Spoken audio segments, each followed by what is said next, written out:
Okay, so I thought I would start the stream. I finished my Kingdom Death Lady, which she's already in a display cabinet, but she's on my Instagram if anyone hasn't seen her. So I finished her, and I was digging through my Kingdom Death stuff, and picked a couple models. It's hard picking ones that are stream appropriate, because I have a lot of the pinups. But I picked a couple to work on that should be good for streaming, and that I'm feeling good about painting. This one's cool. It's the Archivist. And a lot of these, I buy Kingdom Death like every time models come up just because they're so hard to get. So I don't know exactly when I acquired these, or how rare they are. But yeah, this one reminds me of, oh shoot, I can't remember, Destiny of the Endless a little bit, which I think is pretty cool. And she's resin, and she's one of the simpler models. It's a decent cast. I see a couple of spots where it's thin, where I need to do milliput. I was gonna prep them for painting on here, but then I realized since they're resin, you really need to wear a mask if you sand, and I've got a couple spots here and there that need some sanding, so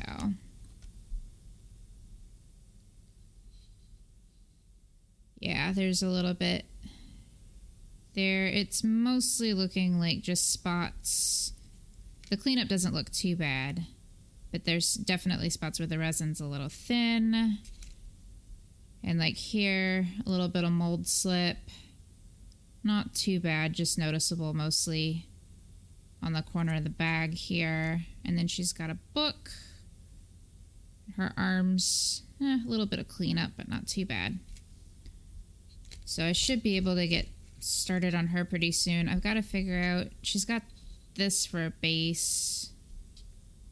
They all come with a standard flat base, which I may just, I can't put a display base on everything because they won't fit in my cabinet, but I can probably do something simple and a little atmospheric with her, although I kind of want to do like a tree, so I'll see if I have any more blocks left. But that's her. And then this guy I pulled out. He is a White Knight.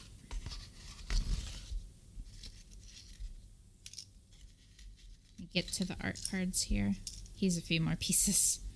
And he is also resin. This is interesting. A lot of the concept art is pretty fully rendered. This is a lot more sketchy than I'm used to. I'm not sure who did the art for this one. Both of these models are a little bit sketchy as far as the art, so I don't know. But yeah, he looks cool. He's got like it looks like White Lion armor. So I thought he would be fun to do. He comes on a bigger base, which it looks like enough room. I may not put him on a plinth. Yeah, he's got plenty of room on here, so I'll probably build up something. And he's not too many pieces, and it looks like a pretty good cast. There's some pinholes on his cloak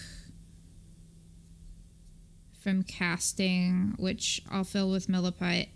And I usually use the Mr. Hobby self-leveling primer, and that does a lot for these resin models. It fills in, you know, it's not magically gonna smooth everything over. I'll still have to manually do some of the prep, but it helps just smooth out some of the rougher spots on resin models. And that's a shield. It's got his arm attached to it. Yeah, it's a bummer these are resin and I can't really sand on stream, because the prep on these is interesting, and that's a lot of the finished model comes from the prep on these. Yeah, just a lot of little spots I'm going to smooth out with milliput. And then I'm going to do sub-assemblies on these, since there's really good arm sockets, and I'm not going to have to blend that in because it's armor. So I'll be able to paint him, you know, just the body first and then paint the arms separate and then pin those on. Like this, I'm just going to put a pin right there in that socket, and I'll be able to paint it on the pin vise. The cloak I'll be able to paint underneath before attaching. Well, maybe. It's a little rough here where it connects to the fur, so I may have to sculpt some stuff there, but it looks like he's got... Oh, he's got little shoulder things. That's what these are. They're so small. That's going to be fun. And that's the resin stuff is really cool, but the downside is, like, these little pieces are so easy to break. I'm really hoping I don't smash them. So he's got that. He's got a teeny tiny little head, which I'll be able to paint separate. And this is nice. I'll be able to prime it on the sprue, since the attachment point is the neck, and that's where it's getting glued. Anyway, this, not so much. The sword, no, I'll have to cut it off, but yeah, he's got some fun details, and he's slightly bigger. Well, he's on a bigger base than the ladies. But yeah, that'll be fun. So I got a couple projects planned. I got to figure out colors for them. Kingdom Death, I don't do the bright colors quite as much unless it's in the concept art, just because it tends to be darker. Alright, and then I also pulled for stream stuff, not for today, just because I didn't have time. Let me see if I can even... Yeah. It's a little... Yeah. So I got some Beastgrave. They're just, like, terrain pieces. They're little hex pieces to go on the board. And I thought those would be a fun thing to stream because they're fairly simple, but there's a lot of cool painting stuff you can do, and they're big, which is nice because trying to film small stuff is difficult. But yeah, and they're simple enough. There's a lot you can do with paint to make them interesting, which I like. And I feel bad because I got all this Beastgrave stuff and I have not painted it. But yeah, that'll be fun because I can do... My plan is, I think... These are a little bit grittier, but... I'm not crazy about the box art, but I think I can bump it up saturation-wise and do some cool things with color. And that'll be fun. Alright, so this guy I have not touched since yesterday. Let me scoot over a little bit here. Yeah, I ended up spending the rest of the night finishing that Kingdom Death model, which is good, but because I got it done. But this poor guy. Alright, I'm just going to dump that in my palette. It's been a long, long week. Alright. So back on this guy, let me... I don't know if I want to zoom in or not. We'll see how it goes. I gotta do some more blending. The cloak, I kind of left it in progress. So what we'll do... I did remember, however, before I started streaming, to leave the top off my palette, so it's actually not soup today, which is nice. Alright, so I'm just kind of getting this a good consistency. I'm going to glaze a little bit more with my teal. Which, let me see if I can kind of scoot that over.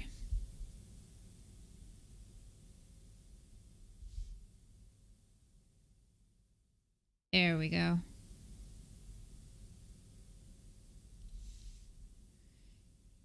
Yeah, it really, once it gets to this point, it's just small changes, which I'm not the best at because I get impatient.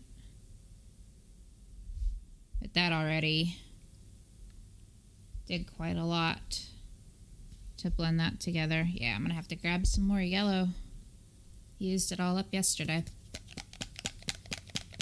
You can kind of see I use this for my Kingdom Death model too, and that's the browns and the oranges and stuff I was working with. Which is fine. That's the first model I did where I mixed most of the skin tones.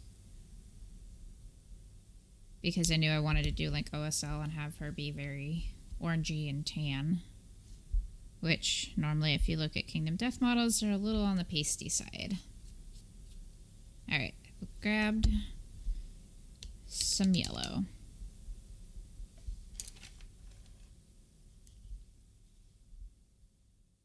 And this is my good pointy brush. I leave the really high-tech solutions here. For the ones I haven't worn the point off yet, I leave the sticker on. So I can tell without having to look at the tip. It's a Da Vinci size 1. Series 10. That's my 0. Okay, well, I like the stickers on this one. I may have 2 good pointy brushes. Yeah, I need to get a trash brush out here. These are both new. It's because I put everything in my brush cup. Alright, I'm going to grab one of these because this is one of my zeros. This definitely does not have a point on it, which is good. It's a nice, soft, round tip for texture, so I'm definitely going to hang on to that one. Okay, I think this is one of my trash size ones, which I'm going to set one of these good ones aside. Yeah, whew. The end on that one is not great, but that's fine. I use it for texture and base coating and other things, so it will continue to have great purpose in life. Alright, so I grabbed the yellow.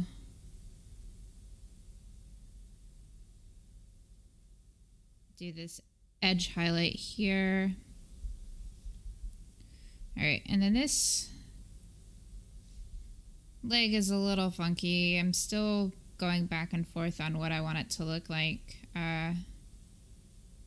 Yeah, no, I like the light catching it there. I just need to tidy up this edge, I think.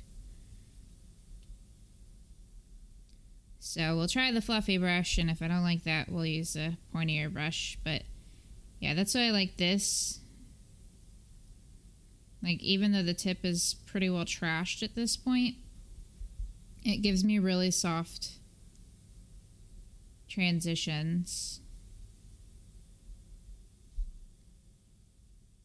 So yeah, smooth that out. Grab a little bit of yellow.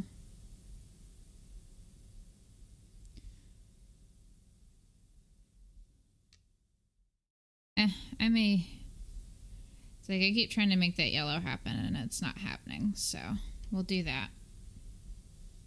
And then grab a little bit of my purple.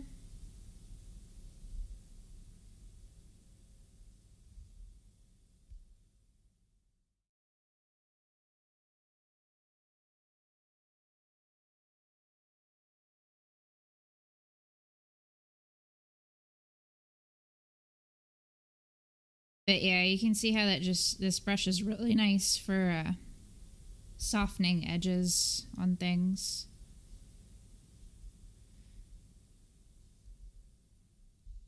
And why I tell people to not throw away your old brushes. They're really useful once they get to this point. And you can never have too many because each of them blends a slightly different way, so just depending on how the tip wears and what stage of wear the tip is at, because some are really good for stippling, some are really good for blending.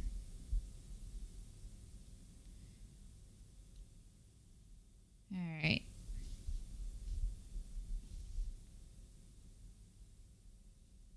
Smooth that out. And the cloak dried. You can definitely see the stippling. I've kind of got to decide if I want to keep that texture or not. So we'll probably just leave that as a placeholder for now. I am going to glaze real quick over the sleeve. And that's running a little bit cold blue just because of the mix on the palette. So I'm going to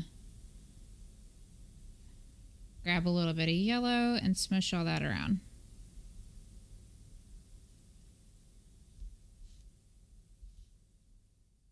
I got some yellow on my recessed area, so I'm just dumping some purple in there, and then I can touch it up with a fine tip brush once I get to that point. Almost to the point, I think, where I want to add some more of the metallics in, just so I can visualize where I'm at. Which, it's so funny. I was talking yesterday about, oh shoot, I can't, it's like anaphasia or whatever, where you can't visualize art. And I actually saw one of my favorite comic book artists said that she has that and has to work stuff out on paper too, so.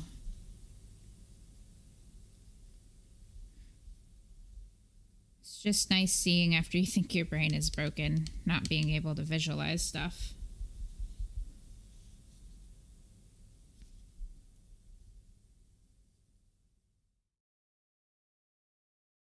Yeah, my process is very different with having to just kind of throw things on and see. But that's what works, so, all right.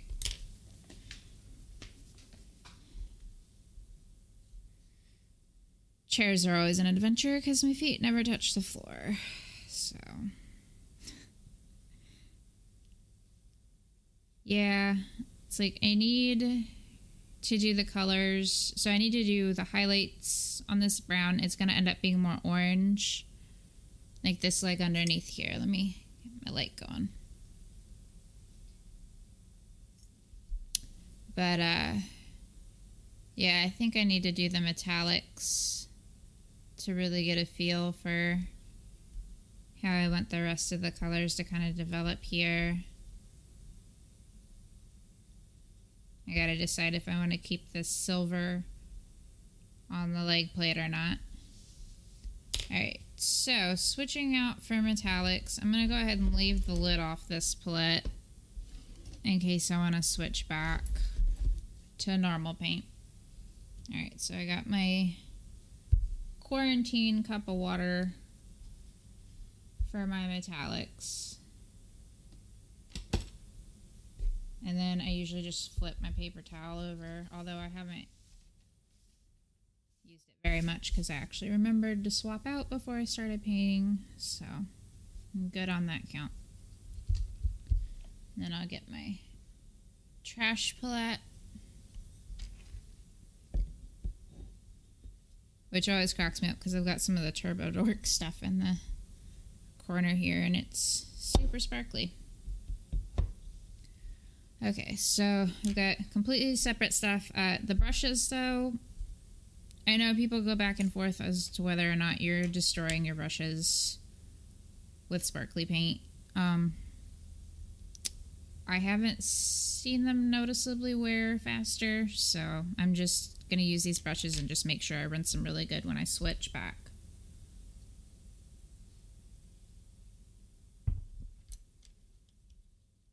Alright. So we're going to start with the pistons, which is what I'm calling them. No, I am not a mechanic and I am not an expert on AdMech. Alright, so let me see if I can find this color here. Alright, so this goldish color, I guess technically it's bronze. Whatever. It's a warm metallic. It's Pro Acryl. I like these metallics a lot. I know some people like the Vallejo, which is fine, or Vallejo. I always say it wrong. Which is good. I just happen to have these. And getting Vallejo right now is a pain in the butt. I have been trying to track down a couple colors for a while, and it's just, no one has anything in stock right now. Alright, I'm going to use my Fluffy size 1 for this. But yeah, the flakes are nice and small. They don't bother me anyway. Some metallics just have really freaking huge flakes, and they look weird. Like, it doesn't look super realistic anyway. Like, yeah, if you're going for metallics that are reflective to scale or whatever, but I think it looks decent.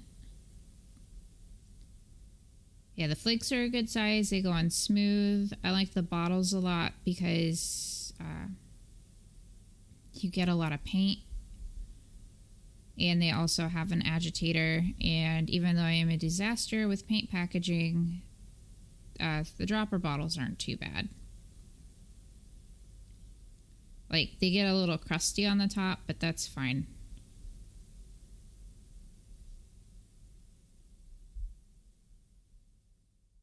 Someday I will find the ideal paint bottle, if it exists.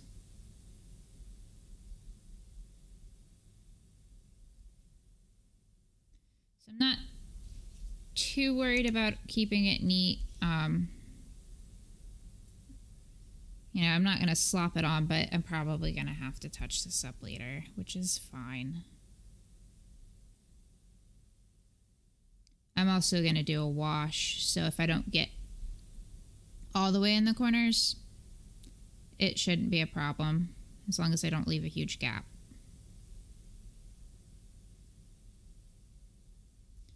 And one coat is usually what I do for these if they cover okay. That's part of the reason I do black underneath. Metallics just do better on top of black. I know some people get really particular about it and they're like, you should base coat brown under golds or whatever. Or gloss black if you're really going crazy, which I've seen it does make a difference in really big stuff. I've seen, like with people that do prop making. Smaller stuff, I can't tell. I couldn't look at two models and go, this person painted over gloss black and this person painted over regular black. So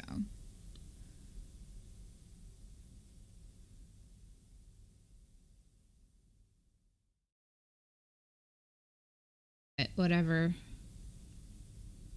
works for you. I'm just allergic to extra steps.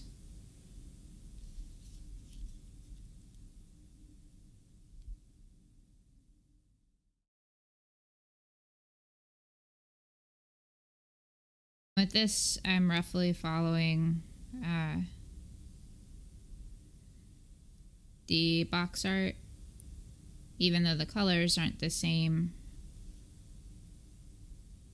Trying to stick to keeping the metal stuff metal. The blue is a replacement for the red, and the tan is brown.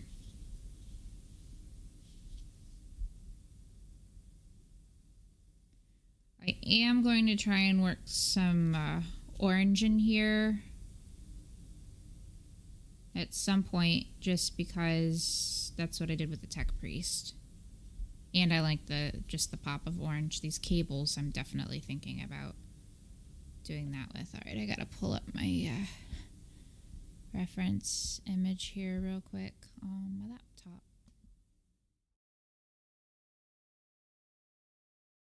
Did forget to pull that out before I started painting. That's one of the things I really like and wish I had figured out a little bit sooner about GW models is you can find 360-degree box art references on their website, which has been very helpful because I don't know what half the stuff on here is. Like when I was painting Death Guard, I didn't realize that their insignia is like a little fly.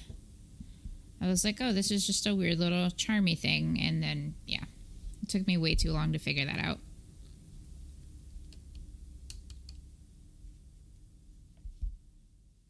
So yeah, being able to have painted references is really nice.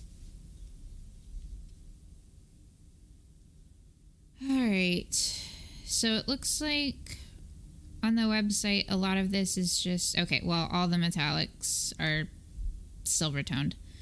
So I'm kind of on my own as far as figuring out what I want to make gold. I think usually I like doing like a muzzle burn. It's a fun, easy effect to do, and it adds a little bit of color. I think metallics can get a little boring sometimes, so adding some color is nice. Yeah, I think I'm going to do the lance here gold, just kind of any long pieces that are metal.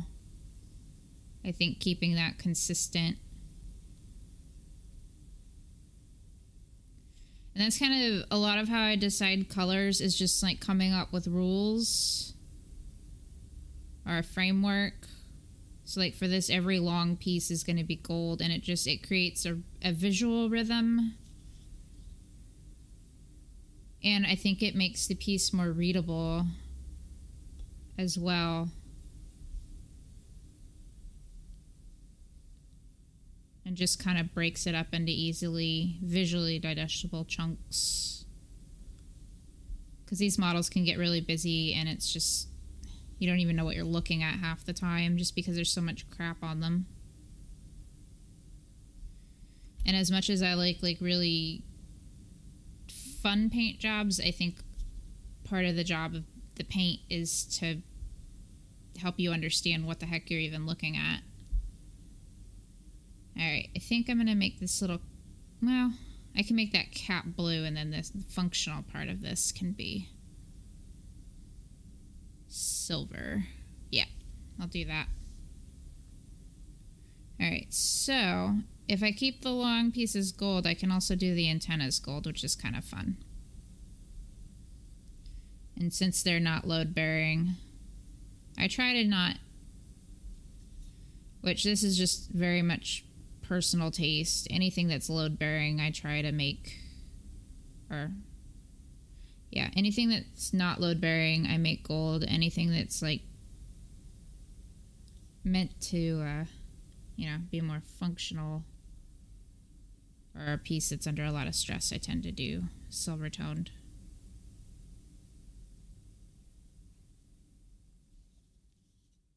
Which kind of breaking my own rules with the pistons here, but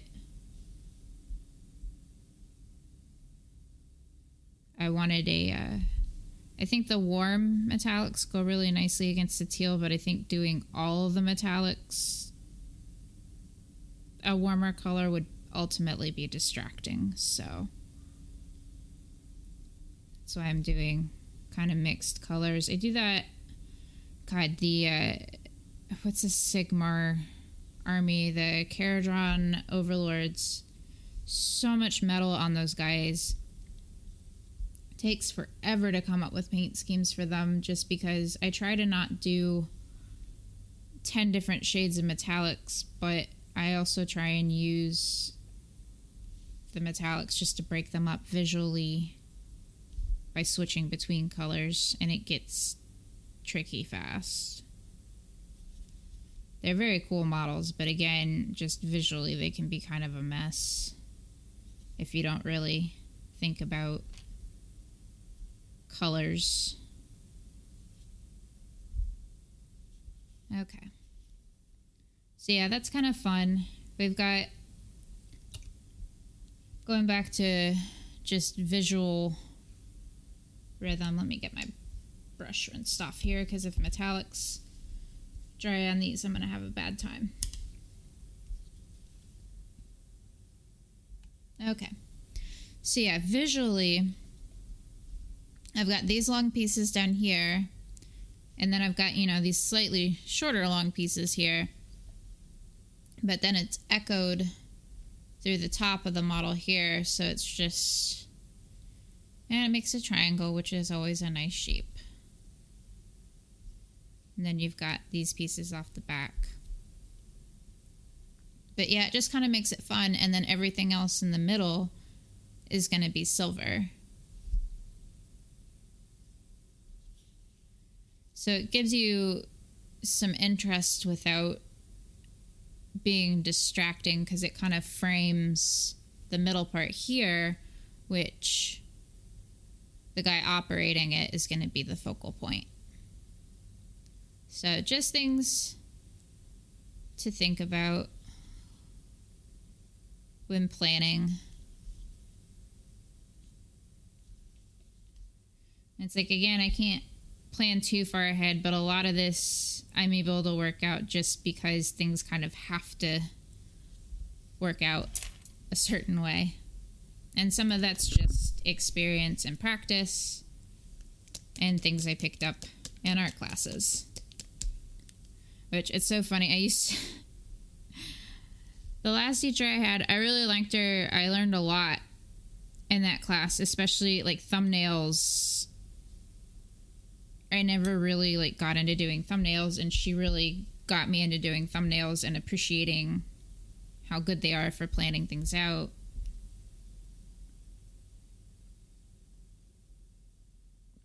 But she was always like, she was very much like, if you have, have 3 of a thing because of rhythm or in balancing things out or whatever. It's like, if you put this thing over here in this corner, you need 2 more to balance it out. And it drove me nuts.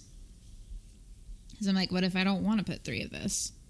Which she's absolutely right. It always looked better, but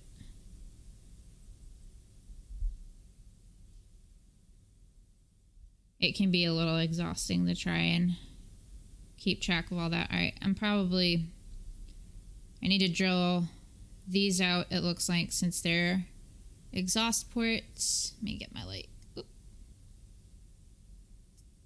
It's always an adventure trying to get the light right without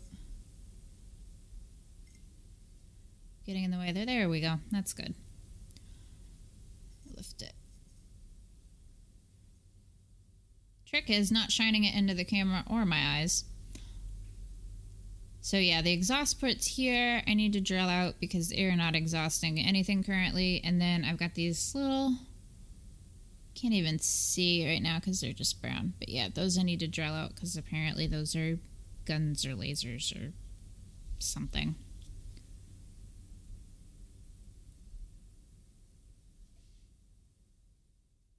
I like AdMech, but I don't really know much about them other than just the memes people post on Grimdank.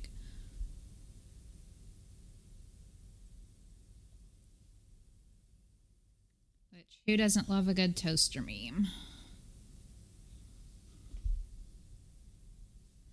Alright, I've got this little bit here, and it's got the AdMech insignia on it, which I'll do gold, because that's decorative.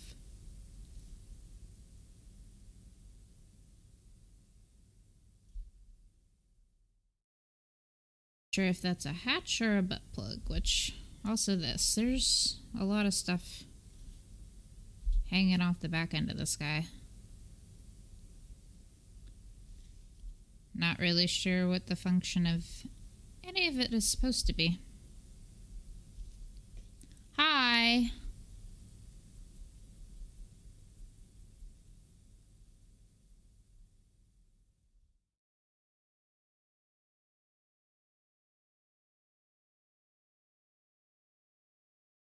How are you?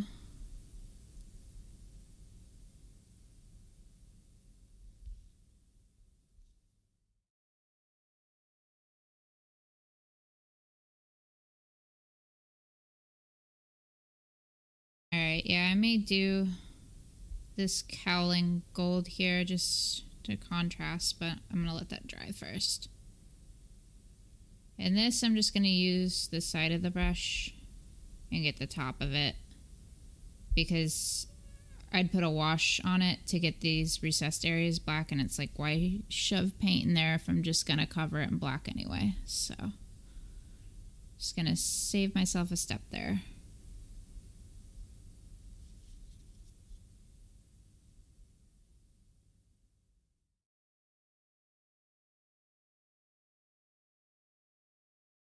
I have to see. I don't know if they drilled holes or not. Okay, they definitely drilled holes in the exhaust pipes, but not these guys back here. I'm going to do the same thing on the other side. Just drag the brush across the top here. It's also, this is kind of where it comes into tabletop quality and priming black. Like, I'm not going to shove my brush all the way up in the inside of this thing and get paint on it when I could just leave it black and it's going to look tidier. Saves me a lot of time and a lot of stress.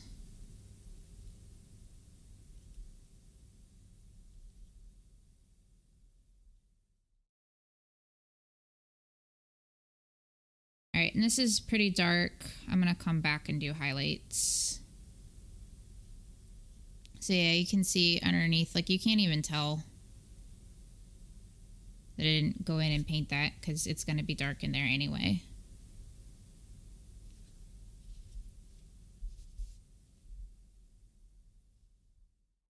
All right, I'm going to do this little tail bit here, which they've got cables and junk coming out of it. Not really sure what's going on. Okay, they painted the cover on it red. I may just, for simplicity's sake, leave this metallic though. If anything, I'll come back if I need to break it up visually and like put some of the gold in there. So if you can see any of this, it's deep in there. Yeah, this is why I didn't even want to bother trying to do non-metallic metal on this guy. I'd be doing that forever, and the only reason I could justify spending that much time on it would be if I was painting it for like Golden Demon or something. Which even then, that would be a big project. Trying to paint it to that standard.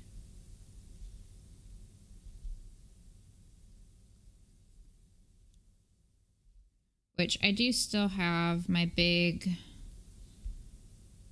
Sisters of Battle diorama. I put that on hold because I do want to paint that for Adepticon when there's Adepticon again. Since I went to all that trouble to plan it. Which I'll probably still need to pick up working on that again, but I wanted to, partly took a break just because I was upset that Adepticon wasn't going to happen, but also because I knew I was going to get better at painting. So there was no point in rushing to finish it when I could work on just getting better. Alright, I'm going back to doing these little cap pieces here. Trying to keep it fairly neat, although because they're kind of settled in there, I can hit that with the wash to tidy up the edges if I need to.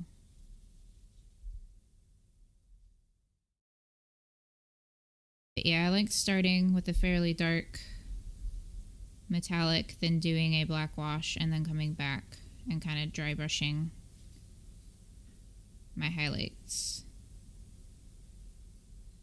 Now, dry brushing with metallics will kind of, well, dry brushing period kind of tears up your brush.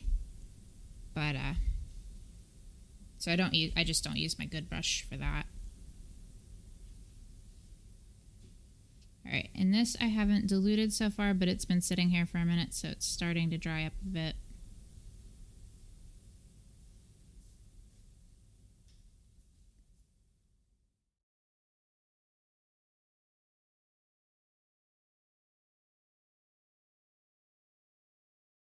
That's generally one of the things I really like about Pro Acryl paints, is they're a very nice consistency right out of the bottle. So you don't really have to guess at it, which is nice.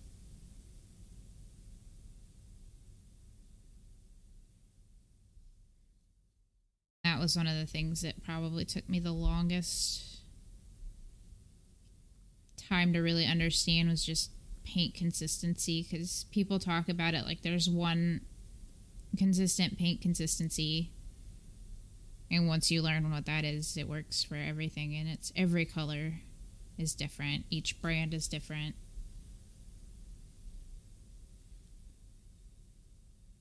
Which I wish somebody had said that when I started.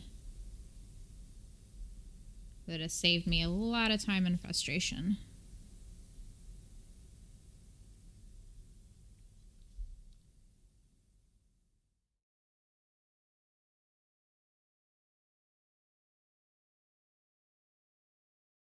But yeah, even though it's still pretty rough, it feels like it's finally starting to come together, just with getting all the little metal pieces. I try and hold off as long as possible, just because I kind of have to keep my metallics set up and my regular paints separate. Like, once I get closer to finished, I'll probably have them both out at the same time and just hope I don't dip my brush in the wrong bucket. But it's a lot less stressful just to keep them completely separate.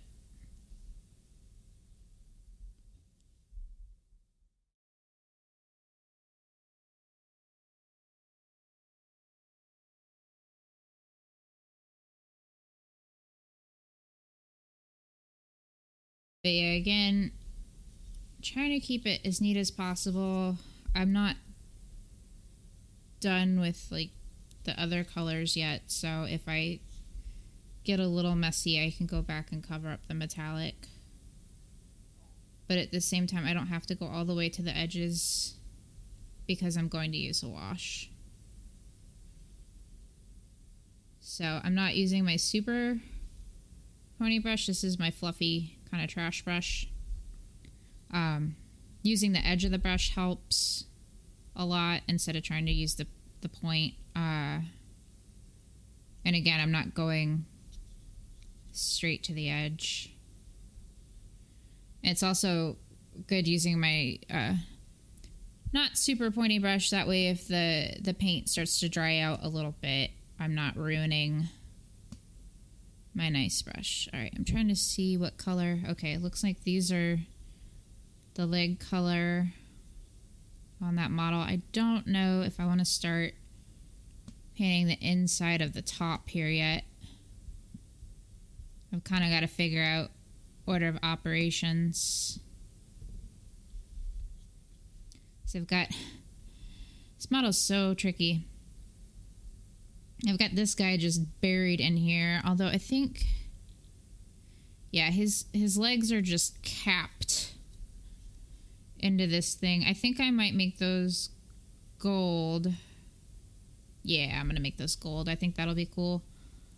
And then this guy's helmet, they made well, I might do silver, and then he's got some filigree, which is pretty cool. And then he's got shoulder pads, which shoulder pads I feel like don't have to be metallic. I paint them as ceramic a lot of the time. I think we'll do them silver though, just to see. If I don't like it, I can cover it up. And he's got his little backpack. There's just a lot to this model.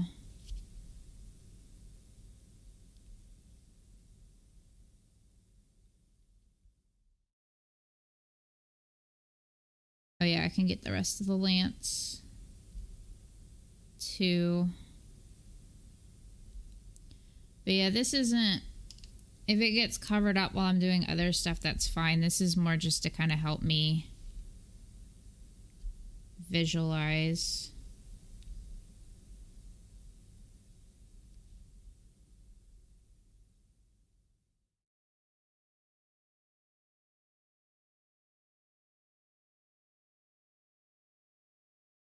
Really surprised I haven't smashed the lance yet. This is the most awkward model to paint.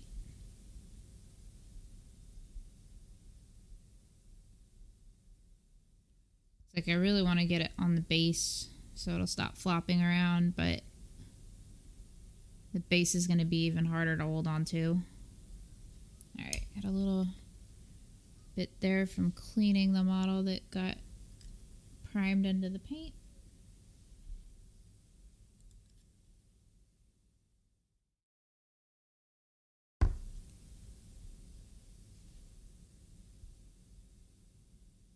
There we go.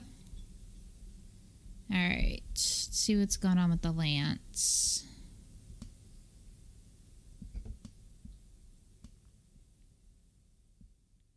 Alright, looks like that's the one spot they actually did work a gold metallic in. Other than the helmet is this little top piece here.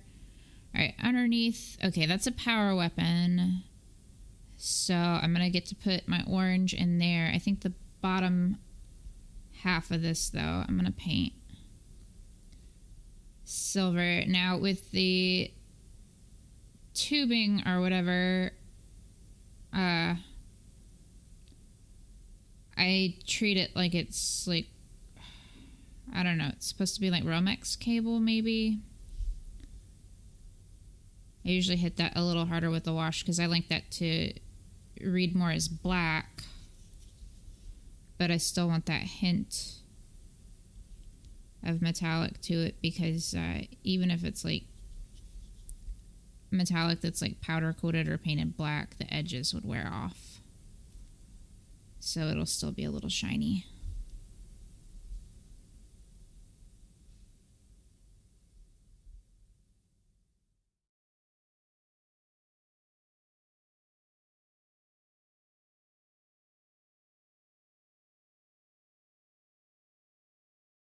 Trying to be a little bit more careful on this since I've already got some stuff blocked in.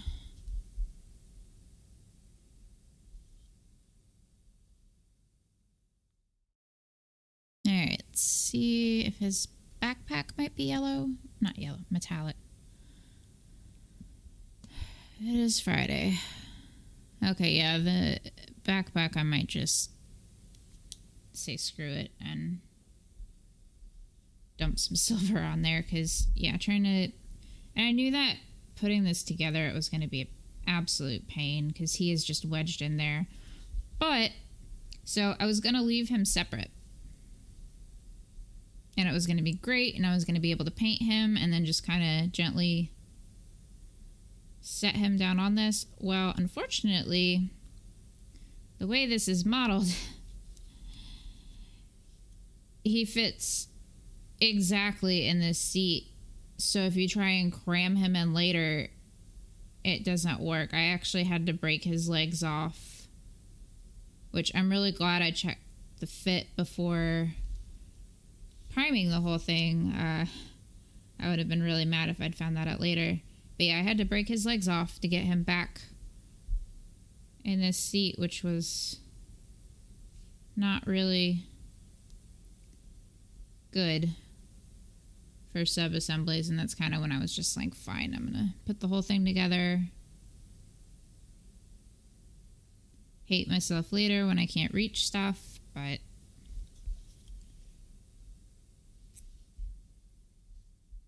again, if it was display, I could paint it and piece it together and all that, but it's such a hassle. And it really is just overkill for a tabletop model.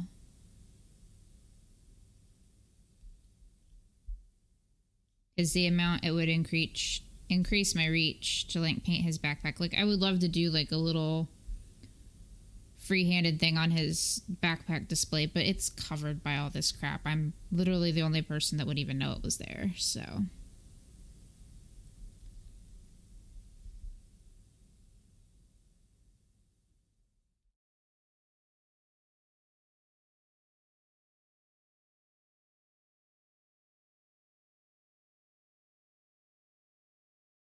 A little bit on this bar here, and I think I'm almost done with this stage of the metallics. I'm sure there's... Oh, well, I need to go back and get the gold.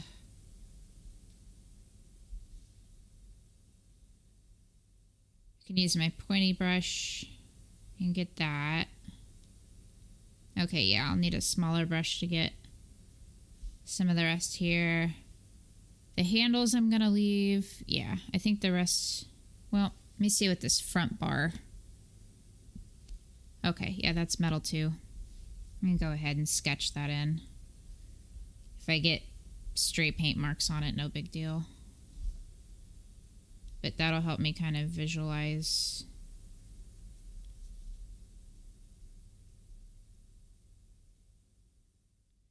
Just because the teal itself is cold, but then like when I start adding the yellow and stuff, I need to see how warm to make it, because I want the yellow there, but I also want some contrast with the cool toned metallic. So this will kind of help me figure out how much yellow I want to add.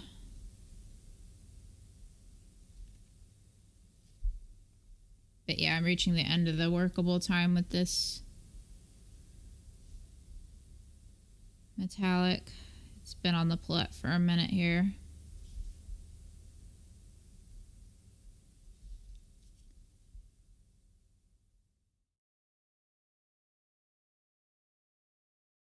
Okay. I do that, and I'm gonna get a not trash brush. Well, no, I'll do the big gold chunk here and then switch. Yeah, I'm gonna have to swap out my water too. It is very sparkly. Uh-oh, where's my gold? Oh, my gold dried. Not surprising.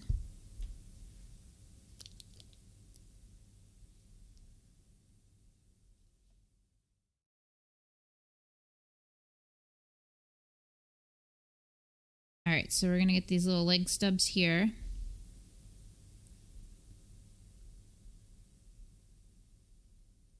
Which is, yeah, I did not realize until I was assembling this guy that there's literally just a guy built into the thing. Just to make it creepy.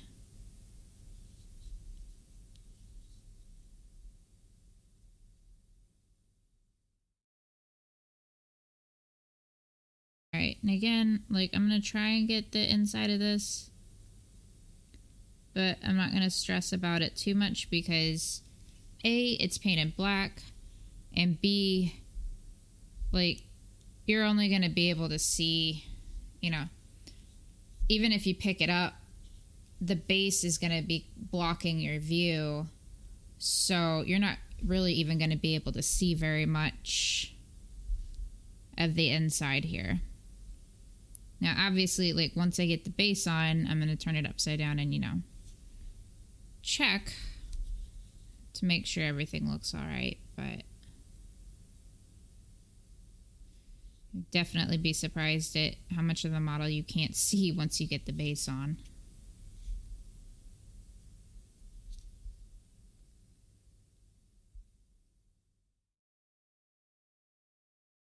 Okay.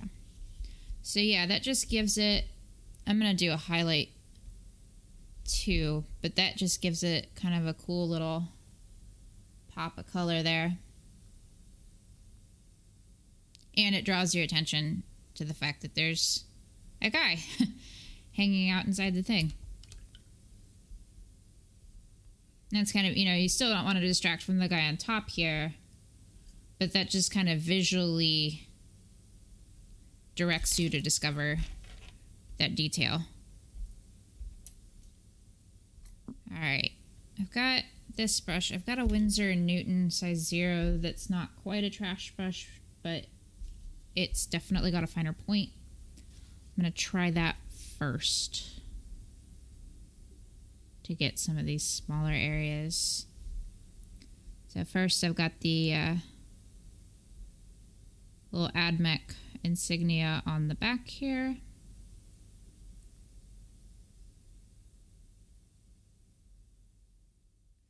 Which I also like doing the silver underneath the gold like this, Because realistically, if you look at stuff that is silver and gold, that's usually how it's done. The gold is, you know, there'll be like gold plating on top of it or whatever, and if it starts to wear away, it'll be silver underneath. So, and you can kind of do that on purpose, or, you know, if accidentally you don't cover the area, it actually looks how it would look in real life. So yeah, I'm just gonna do this little bit of cowling or whatever it's called in gold just to break it up. And it's gonna be covered, like I said, I'm gonna do like some color from the heat and soot and stuff. So the amount of gold on this that's actually going to be visible when I'm done is going to be small. But yeah, I like that just because visually it breaks this into chunks. And I'm trying to keep it from shaking too much, but I'm like, it's a little bouncy because it's hanging off cork here. But yeah, I'm not going to put this on the base until I at least get the legs done, because there's a bunch of stuff I'm just not going to be able to reach. And holding on to the model is going to be a pain in the butt. Well, more than it already is.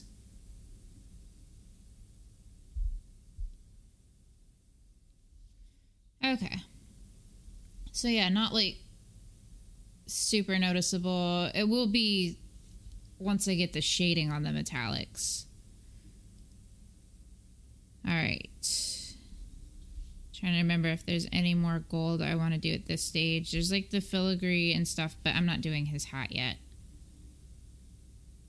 Definitely not there yet. Alright, I've got the... Okay, the end of his lance here is gold, but I need to do some other work here first, and that's just going to be a pain to paint around. So I'll leave that. The spikes I'm not ready to do. Those will be some of the very last things I do. We got that. I think that's a light. Okay. But the base of that's gray. Yeah, I'm having to add some water into my metallic here. Alright, so the base of this fixture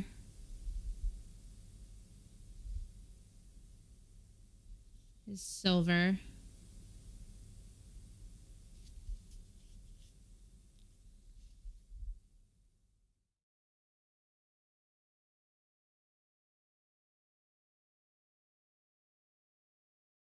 Alright, and that light will probably be orange, which I'm not sure why he has a crotch light, but whatever. I gotta drill those. Well, I can paint them, and then if it gets torn up while I'm drilling it out, I'll fix it.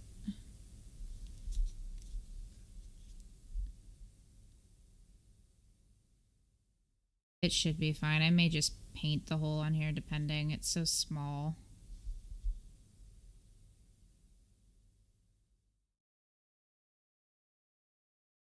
Ah, that was the other... I need to double check. These little arms. Okay. I think that was the other big thing I needed, a smaller brush for these little arms. The ball joint here is metallic.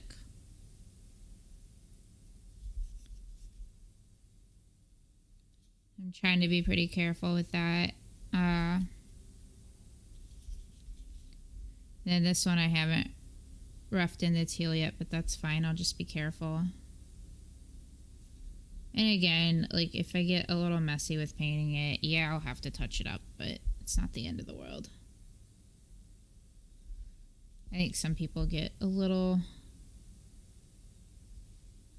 too worked up about it and get really down on themselves for stray marks, but that's just part of painting.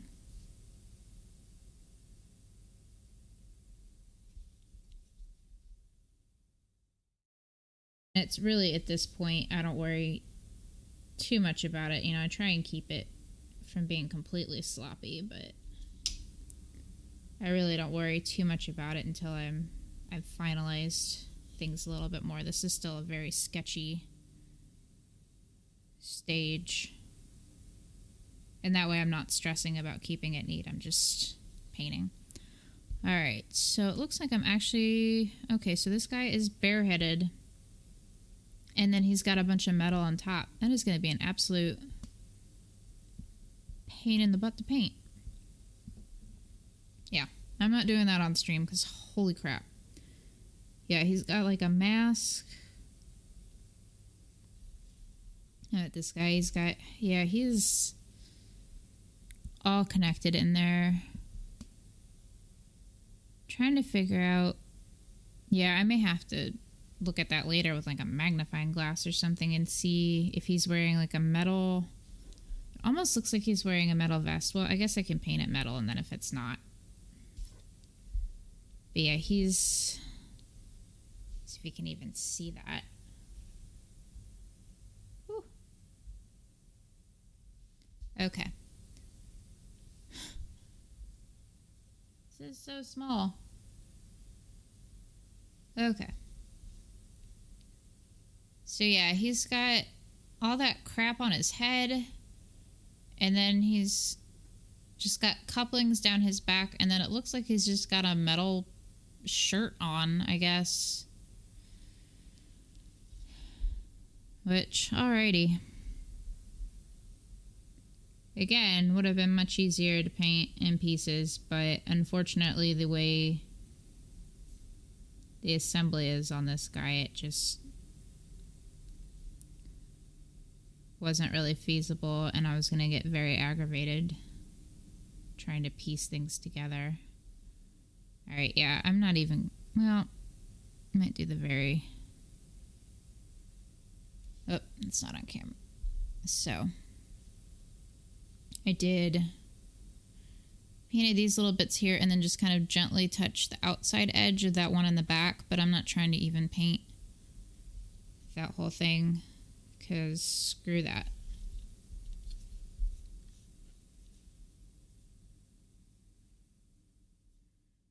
Which again, reasons why I prime black.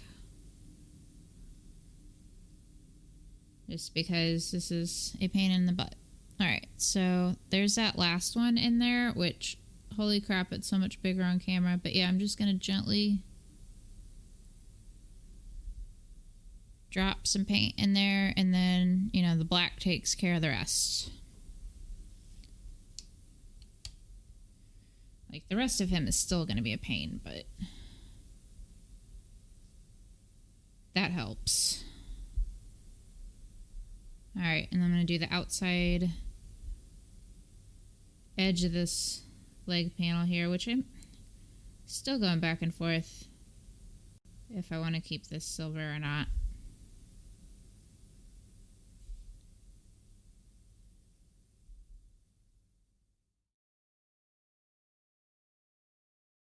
Which it's really not that big a deal and such a small thing, but it's going to drive me nuts.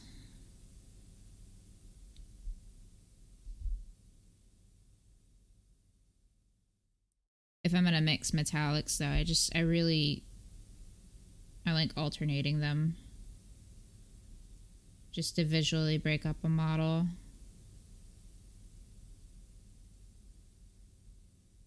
And sometimes it's really easy, and sometimes on busier models like this, it's really difficult just to choose what's going to be what color.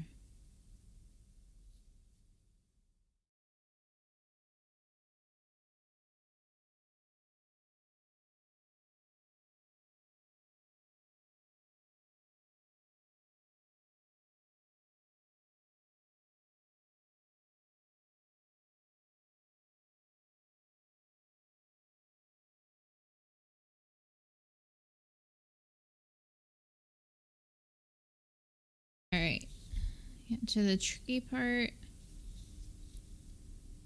And I've just about run out of the silver on my palette here that's still workable. I'm going to back up off that because trying to keep that on camera is a nightmare.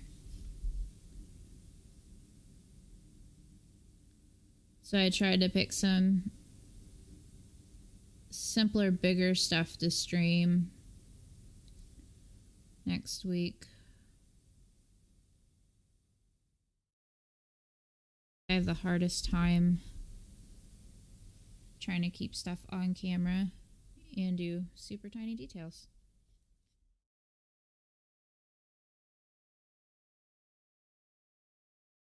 Alright, so I am getting the inside edge of this a little bit.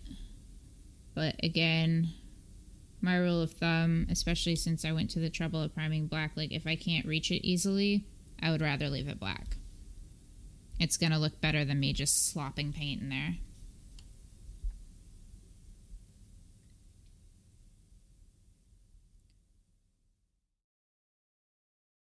Right. Zoom back out. So yeah, just adding the metallics. He looks, you know, like 70-80% finished, which I still got a ways to go. It'll probably take another day or two. I might finish him this weekend. I'm gonna take a break and assemble that Kingdom Death stuff though. It's like, it's not that bad of a model to paint, but it's like, this guy right here is gonna kill me.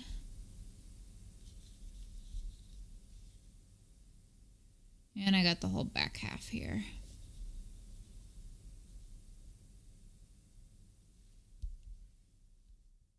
Alright, I gotta switch out of Quarantine Town for the metallics.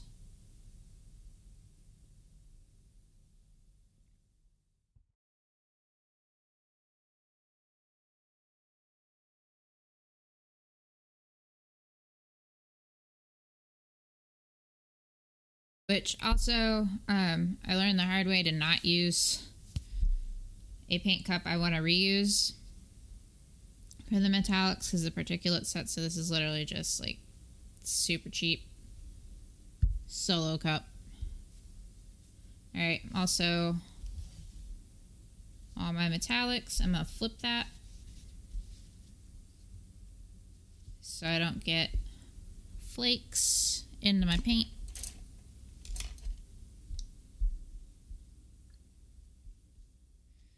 I rinse off my brush a little bit there, which it shouldn't take too much, but yeah, the water was just getting really sparkly.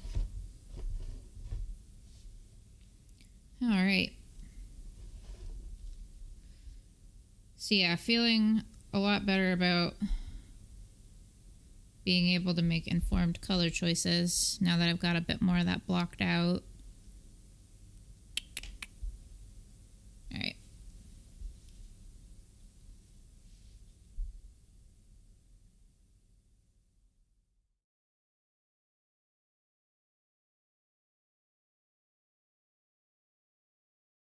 Have to mix some more teal here in a minute. At first, I'm going to get this little arm I keep forgetting. Okay, yeah, no, I'm going to mix teal now because that's too dark.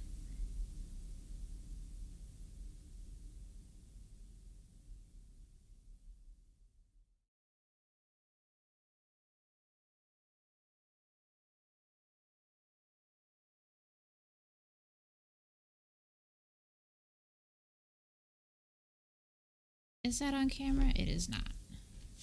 So, yeah.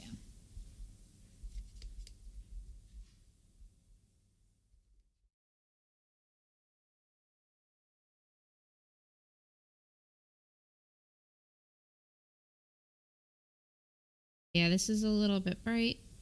I'd rather start bright than dark, as I found out yesterday that was bad. I always forget how dark the purple is.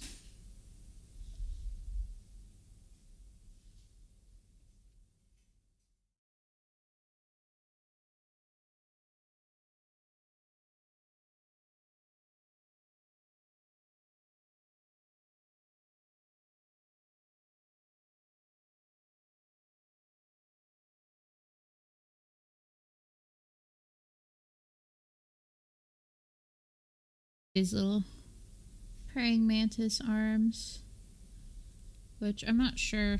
They've got pinchers, but they're so short. Little T-Rex arms, I guess.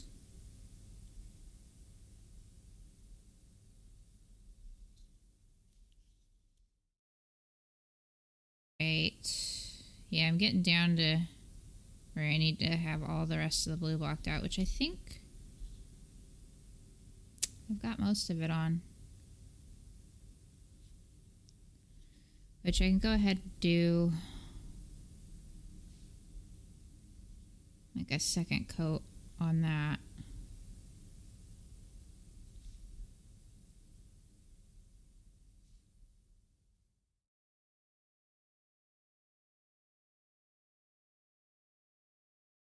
Yeah, I'm remembering why I didn't do the back half of this, because there's a lot of stuff in the way.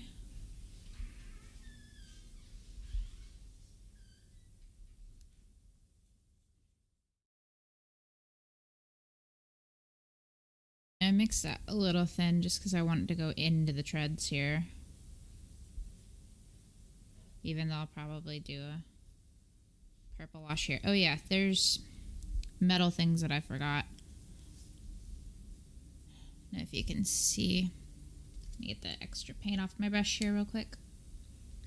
There's metal tubing that runs underneath that, which again, like the bits that are like far inside I don't have to worry about painting, but at least this outside edge here will need to be painted, which again you're probably not even gonna see, but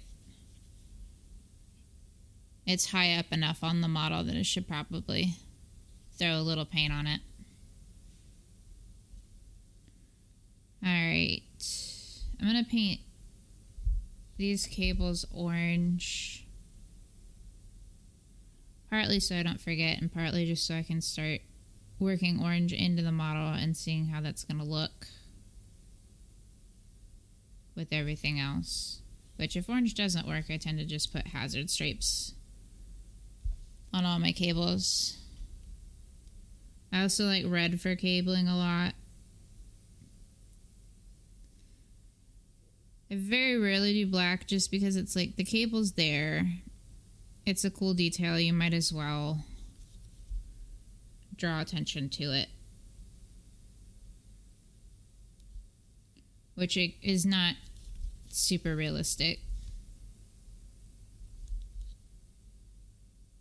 Unless it's like a grouping of cables, and then I'll usually do, you know, the usual black, white, yellow, red. And then that's just, you know, in a grouping of cables, it's like there's only so many colors you can do before it just looks ridiculous, so. But yeah, singular cables, I go ahead and toss some color on. Boop.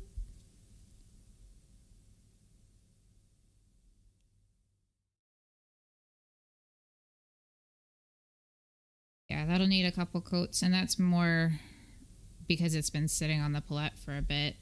The orange does cover pretty well.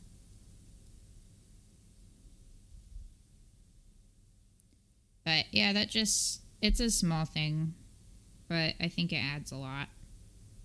Alright, now I gotta remember. I'm gonna have to watch my old Twitch stream to see what the recipe is for the brown, because I went through so many iterations.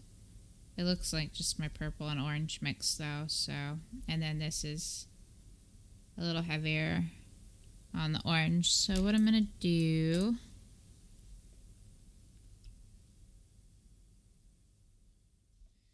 I'll take this size 0. It doesn't have a real sharp tip.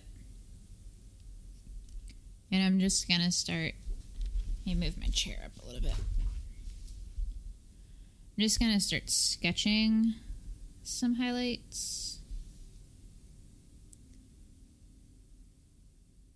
Like this outside edge here. And the nice thing, I'm trying to keep it thin. But if I get too heavy-handed with it, I can just glaze with my orange mix. And that should knock it back enough so that it's where I need it to be. So I'm not too worried about this being too bright or super tidy. Like this right here, I'm not trying to do the really harsh edge highlighting. I want this to be pretty soft. Like my edges will be highlighted, but I don't want them like that crisp GW style.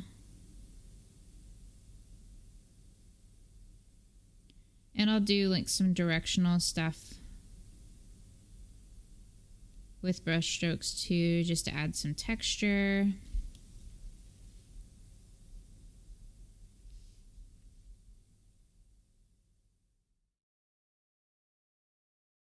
And this is, yeah, it's much more like sketching, kind of like pencil sketches where there's texture. As long as you keep the edges of this relatively soft, it'll blend in just fine if you glaze over the top.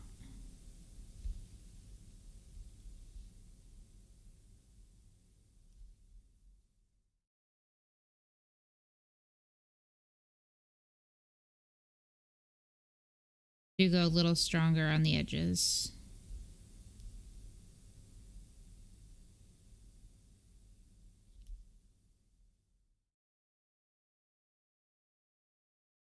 But yeah, you can kind of see, you know, that's blended in versus that not being blended in. Which I think I also, I'll have to double check. I think I put some red ink on that too. Yeah, I did. I couldn't remember last night why it was on my palette. So yeah, it's got a few different things going on, which is fine. Again, this is just gently sketching in the highlights. And I've still got a few more passes to go and a lot more opportunities to tidy it up. This is just getting the colors on the model and building up some texture.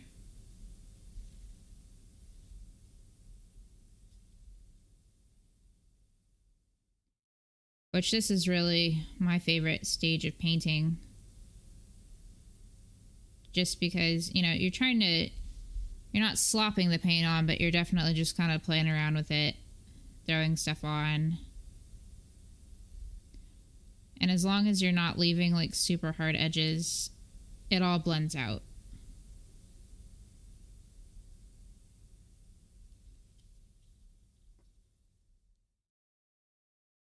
And the Chimera's got a long enough working time. If you get too much of a color on there, it wipes off pretty easy.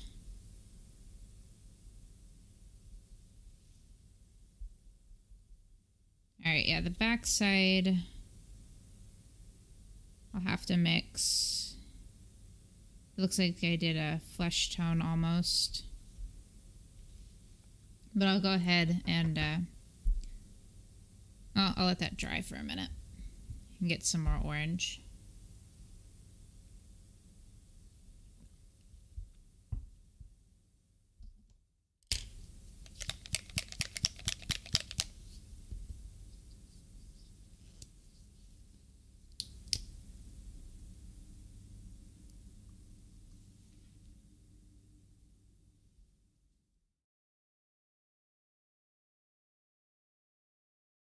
Go ahead and do a second layer on the cables here.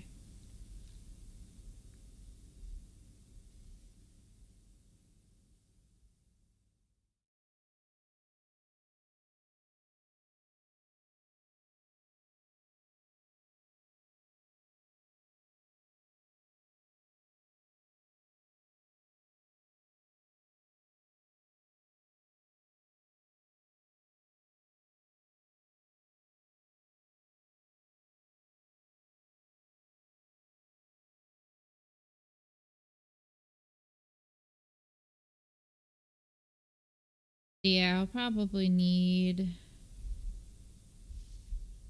another coat of the orange, but I may before I do that, do like a quick wash with the burnt umber. It'll weather it a little bit. It'll give... That's kind of what I do. I'll do a wash with an ink if I'm having trouble building up a color, instead of just continuing to layer and layer it on. It'll add some weathering, and it kind of settles differently. So then the top layer, like if I need to like dry brush it a little bit to highlight. But yeah, I don't want this to be like a super smooth cable anyway. I'm not going to go heavy-handed with the weathering, but it's definitely like I want it to at least be gently used and not fresh off the dealership lot or wherever the heck they get these things from. Alright, so I've got my purple orange mix that I used for my lantern lady that I may have used on this too. I don't know. It's getting used for this now. Yeah, so just a quick glaze, and you can see how that already just knocks the harshness off the orange. And if I need more orange, I can add more orange. I can go back and forth with this a little bit. But that just ties it together. It took me a very long time to really understand glazing and get into it. And now it's like very much a part of what I do. I thought for the longest time I didn't need it. I didn't want to do it. It's too slow. Which I'm still pretty aggressive with my glazes, but I thought it was only something that you use if you want to do like super, super smooth blends, which it absolutely is. But that's not all that it's good for. Like, I can still leave a good amount of texture and stuff in here. It just gives me more control. So yeah, I'm gonna work a little bit of purple in here, and it's the same principle as like this, where I do a dark color. It's to emphasize the highlights, and it's just light bouncing around on things. I'm not so good at explaining lighting, just because it is a journey understanding lighting, and there's realistic lighting and then there's stylized lighting. I lean towards stylized. Lighting's hard. It really is. And references is the best way to learn, and then just getting used to what looks right, so you can look at something and at least go, this doesn't look right. Even if you don't know necessarily what to do to fix it, just being able to tell that something is incorrect is a very important first step. So I'm just kind of easing the transition here.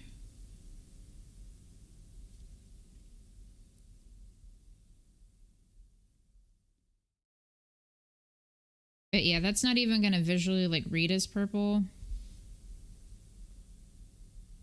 the way it gets blended in. And that's why I'm a big fan of shading with purple. Because even if you can't tell like on a conscious level that it's there, it shades, it feels different than black. It really does. Alright, I'm going to use a smaller brush.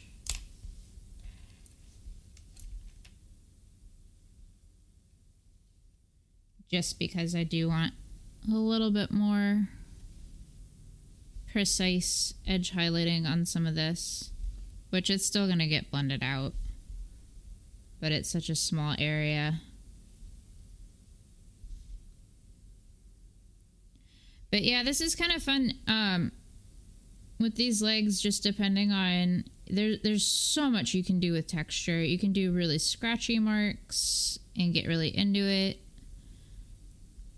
I'm going a little light-handed because this model is for my husband and he likes things to look much cleaner. He's still going to get texture on this because that's just the way I paint, but I do try and moderate that a little bit just because of his particular tastes. But yeah, with highlights, instead of doing like a super smooth highlighted area, just doing little scratchy movements with your brush can really just add a lot of character. And it makes it look used, and it, you know, I'm just not a big fan of super smooth stuff. Yeah, I think it's technically very challenging, and it is absolutely insanely impressive when someone paints something super smooth. I just prefer texture.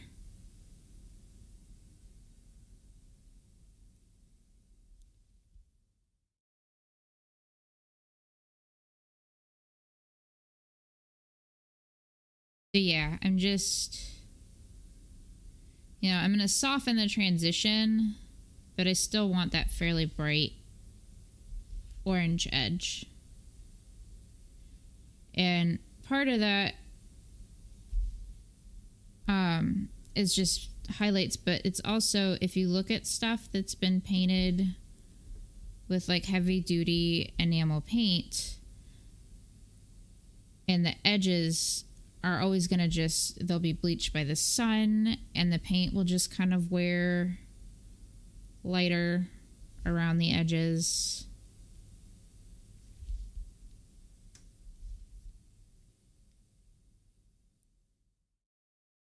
So that's kind of what I'm going for here. This top part, I haven't been able to find a good reference. I know some of it's metal, but I think,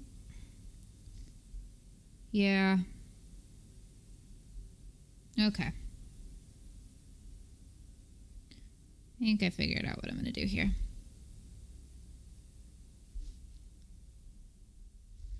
It's like the references are on the GW side are good for the most part, but there's always a couple areas that are a little difficult to see. I've also got to figure out my lighting. So I know the lighting's coming from the side. I don't know how high up it is, which I guess, yeah, that would be pretty orange. I'm still going to mix it into my brown mix first, even though it's going to be pretty highlighted. Oh. So my lamp has paint all over it at this point. Hope I don't get it on the camera.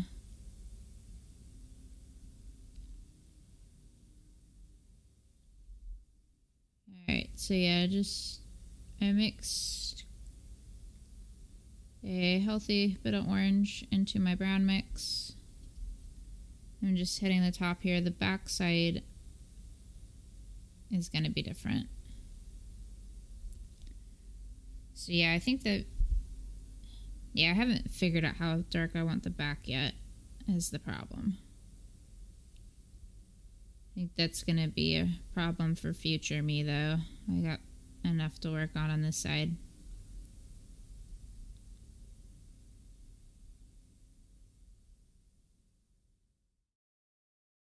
Alright, I'm going to let that dry.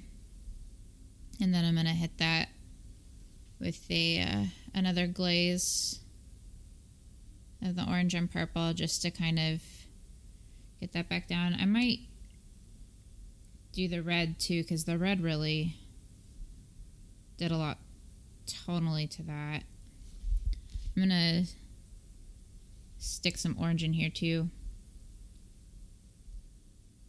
Just because while that is a recessed area, it's not an abyss. And the light's still going to reach that.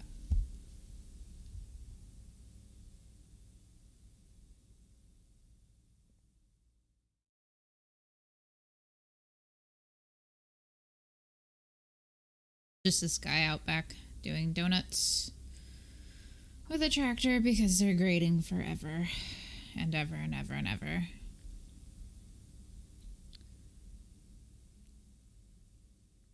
All right. I can do this top part here.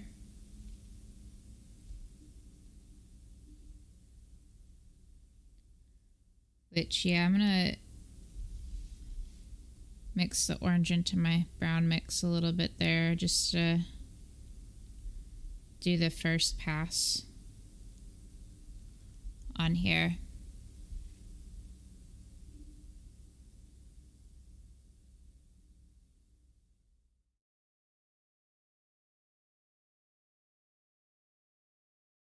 Yeah, that ended up a little darker when I did the base coat yesterday than I wanted, which is fine.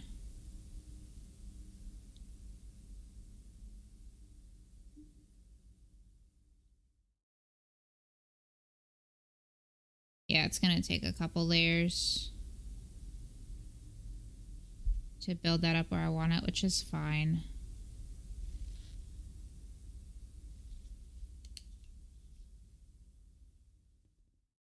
But yeah, I think it's coming along. It's actually starting to look like a thing now.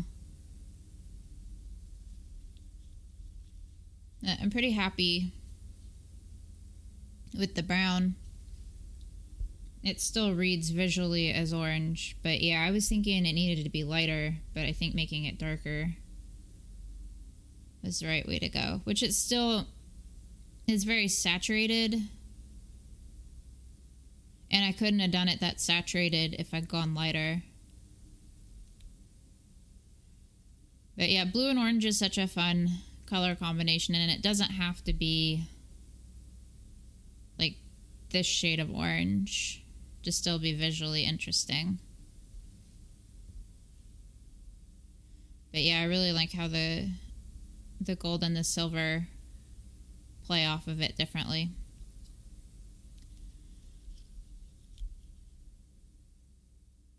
And then yeah, the purple and orange on the back is going to be really cool, I think. Alright, I've been going for about an hour and a half. I think that's going to be it for this stream, just because I need to take a stretch break. But yeah, that guy, I may have him back next week. Definitely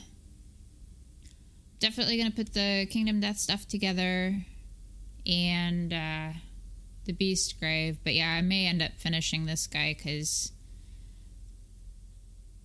I need to just take a day off and assemble some stuff. This model is mentally taxing. But yeah, thank you for watching.